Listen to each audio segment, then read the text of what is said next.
5 of the most expensive fragrances in my collection.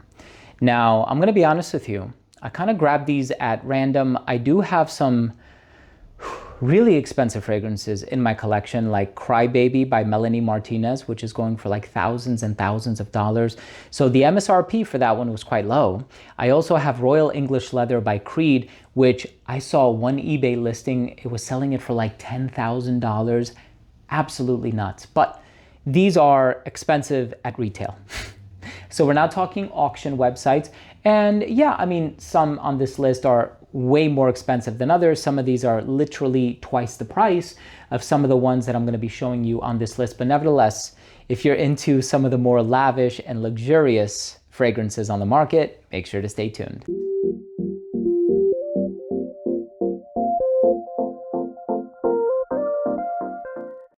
Now, before I begin today's episode and I tell you about these 5 super expensive fragrances, like you have to have some amount of disposable income to be able to afford these, unless you're on like Klarna or Afterpay or something like that, which, by the way, I did for one of these.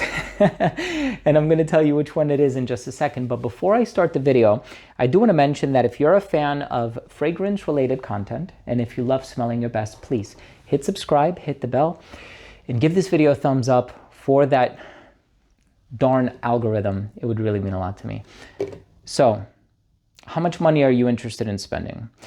Some of the fragrances on this list are over $1,000. And then, I don't know, you have to take into consideration like the availability or lack thereof of some of these. And some of these were kind of like limited releases. At least one of them was. And yeah, one of these is over $1,000 and you can still find it. But another one was also $1,000, over $1,000, but you can't find it, right? Because they made only 100 bottles in the world. So I don't know. You're going to have to look these up. I don't know how much the prices of some of these have fluctuated throughout the years, or at least since I purchased them. And yes, I purchased them.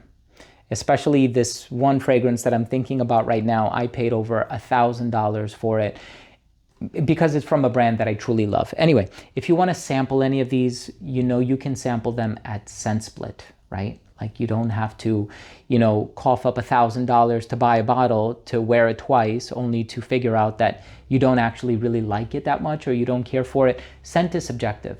There are perfumes that I hate that other people really love. There are perfumes that I love that other people really dislike. So at the end of the day, please get a sample from ScentSplit. They have so many designer and niche offerings, really affordable pricing, super fast shipping.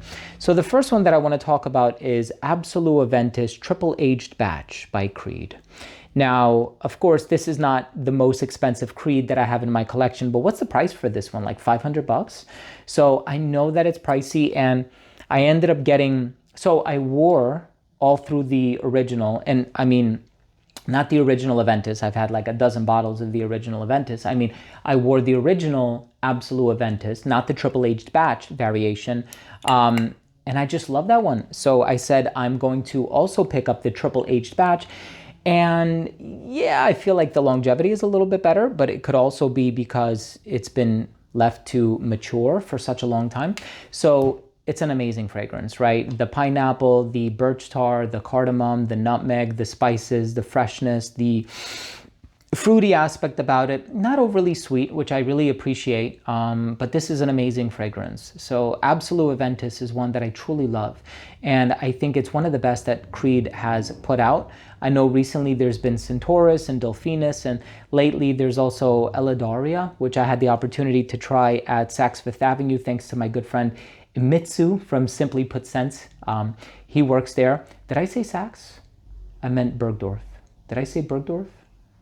I'm sorry. This is like the 5th video that I shot today. Anyway, fantastic fragrance, but again, very expensive. Now this next one, I don't think was as expensive, but it is hundreds of dollars. And yes, I know there are others from the brand that are like close to the $1,000 mark. Am I correct?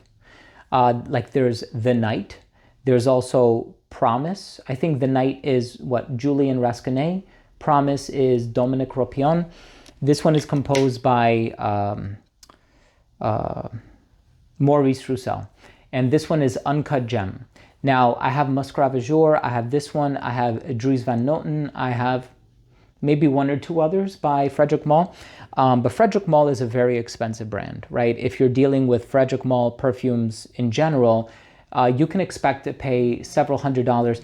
And it's one of those brands as well that you can't really find discounted online. Creeds, yeah, you can, right? Like you can go to Max Aroma, you can get some discounted Creeds. Frederic Malle's on the other hand, yeah, I see a few places here and there, but I ended up buying it like full retail just because I wanted, you know, like a fresh bottle and whatever. And sometimes with a lot of discounters, they'll get old stock. It's stored properly, so it still smells perfect. But for whatever reason, I said, you know what, I'm just gonna buy it new. And I love the brand. If there's a brand that I really love, I don't mind supporting them. So I gave my hard-earned cash for this fragrance. And as you can tell, I've been wearing it and I still wear it. I love it. The next one, I paid over $1,000 for this fragrance because it has a 1920s aesthetic, and my favorite novel is Fitzgerald's The Great Gatsby, and I love the Art Deco font on the label here, and they made only 100 bottles, and I looked at the note breakdown and I fell in love, and then I smelled it and I fell even more in love. By Roja Parfums, this one is called Manhattan. Amazing. Absolutely amazing. Creamy coconut, a little boozy, ambery, spicy. Chef's kiss. Okay, let's also talk about another Roja, since we are keeping the Roja train full steam ahead. This one is, it has a bit more of a vintage appeal to it, I would say. So this is more of a, how shall I put it? It does definitely give off like classy, antique, vintage vibes. Definitely old money, and you'll see it's very mossy. There's a lot of oak moss. It's a little animalic as well, very spicy. So it's a spicy, mossy, animalic fragrance. And this one is Diagalev. Also spent a lot of money on Diagalev, and I'm playing games with it, as you can see. I love this fragrance. It's such a great Roja, and obviously the distribution on the atomizer, oh, the cap was on backwards. I'm sorry, I take notice of these things because I want everything to be displayed a certain way, and even the fact that some bottles are missing from the shelves kind of bothers me. So if I dare rewatch this video, I know I'm going to be bothered by that. But Diagalev is phenomenal, right? It definitely brings to mind, or it harkens up images or vibes of like some of the older Guerlain fragrances like Mitsuko, and it's just a beautiful fragrance. Now, my scent of the day is this phenomenal fragrance, my God. And let me see if I can grab, yep, I found it.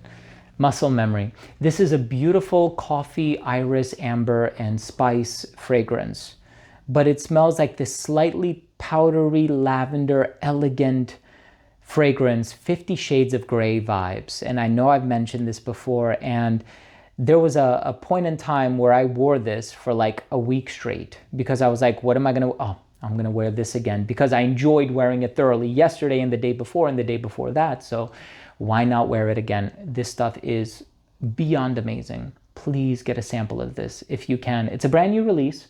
So if you end up picking up this fragrance, you can also guarantee you're not going to smell like anybody else. Of course, the most significant drawback here is that it's over $1,000.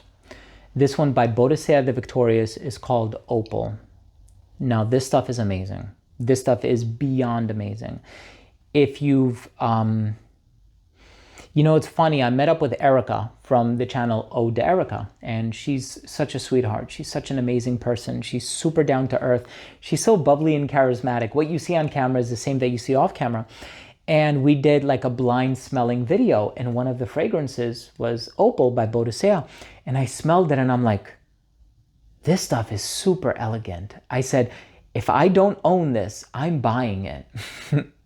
And it was so funny because in that moment, I thought I was smelling like a cousin of Penhaligon Sartorial. It's slightly powdery, you have a bit of a lavender vibe. And then she revealed what it was, and it was like one of the last fragrances that we smelled in that blind sniff session. Opal is amazing. I know it's expensive, but if you can sample it, please do. Hey, thank you so much for watching. Thank you so much for your viewership. Thank you for taking the time to really watch this video all the way through. If you've made it this far, you're one of the real ones. I appreciate you. I love you from the bottom of my heart. And of course, if you did enjoy this video and you're not yet subscribed to my channel, it would really mean a lot to me if you would consider subscribing by clicking the subscribe button, hitting the bell, and giving this video a thumbs up for the algorithm. Thank you again so much for tuning in. I love you all. We'll see you tomorrow with a new episode.